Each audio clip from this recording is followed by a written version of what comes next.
Hi, I'm Heather, that bread lady. I am here to show you how to measure your ingredients properly. Baking is a science, and it's really important that you measure your ingredients accurately. The way you measure your ingredients can either make or break a recipe.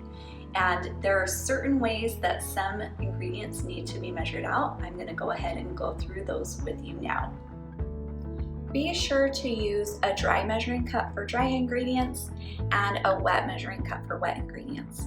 Dry measuring cups should be used for things like flour, sugar, or even solids like shortening and peanut butter. Wet measuring cups should be used for liquids like milk, water, or honey.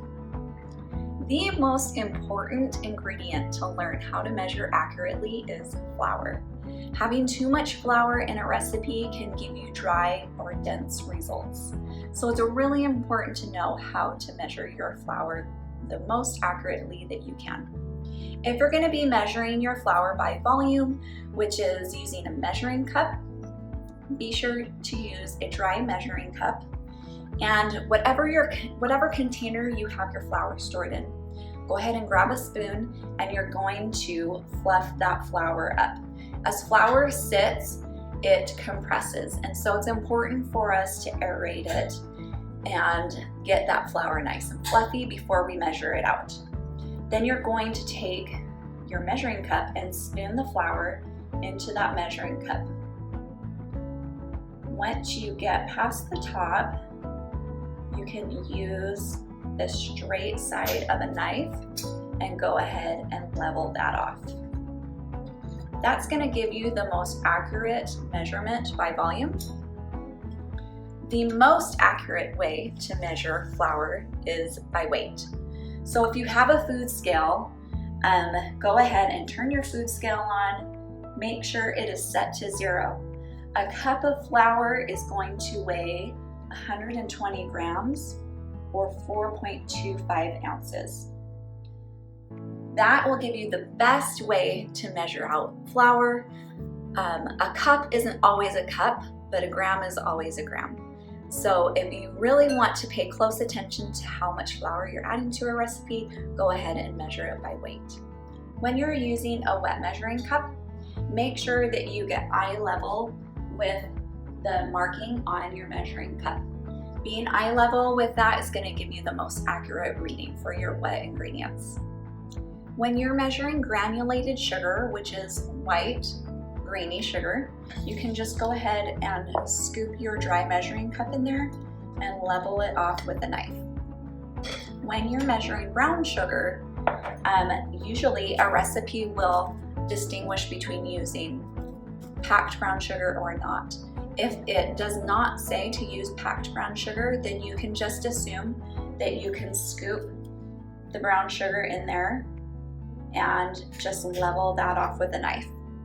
If it does say to use packed brown sugar, go ahead and spoon your sugar into your dry measuring cup, and as you spoon it in, press it down gently with the bottom of your spoon and get it up to the top level of that measuring cup, and then you can go ahead and level that off with a knife.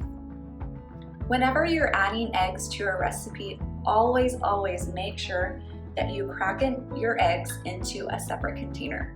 Cracking the egg into a separate container is going to let you check and make sure that you don't get any eggshells in your recipe.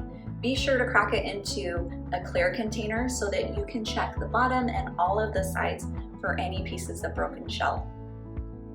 If you're new to working with yeast, then you know it can be a little bit confusing knowing which kind to buy. There are a few different kinds available for you. Typically, you'll see 2 kinds in the store. You'll see active dry yeast, which is usually sold in these little packets, and you'll see instant yeast.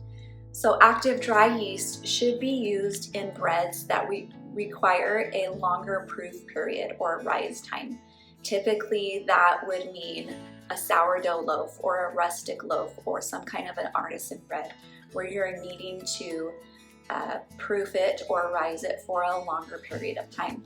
If you're making a quick rise bread, like a sandwich loaf, a pan loaf, dinner rolls, sweet rolls, like a softer type of bread, you're gonna be wanting to use the instant yeast.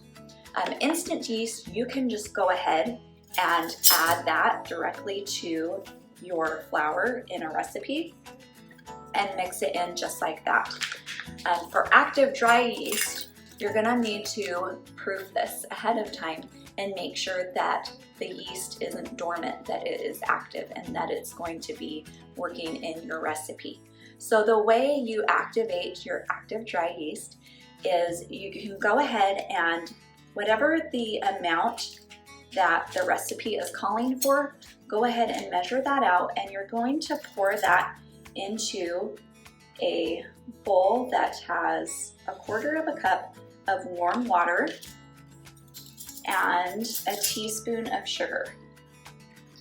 And you're just gonna mix that together, get those dissolved and nice and mixed in there with the liquids, and let that sit for about 10 to 15 minutes. If that mixture bubbles up and starts to grow, then you know that your yeast is good and it's ready to use. You can go ahead and add this to your recipe, but be sure to take out 1/4 cup of liquid, whatever your recipe is calling for, because you don't want to go over that liquid amount that your recipe calls for. Also, be sure to store your yeast, whether you're using active dry yeast or instant yeast, be sure to store it in an airtight container in your refrigerator. That is going to prolong the life of your yeast and make sure that you keep it nice and fresh for use. Hopefully this was helpful to you. Again, make sure that you are measuring your ingredients as accurately as possible, and I promise it's going to give you much better results in your baking.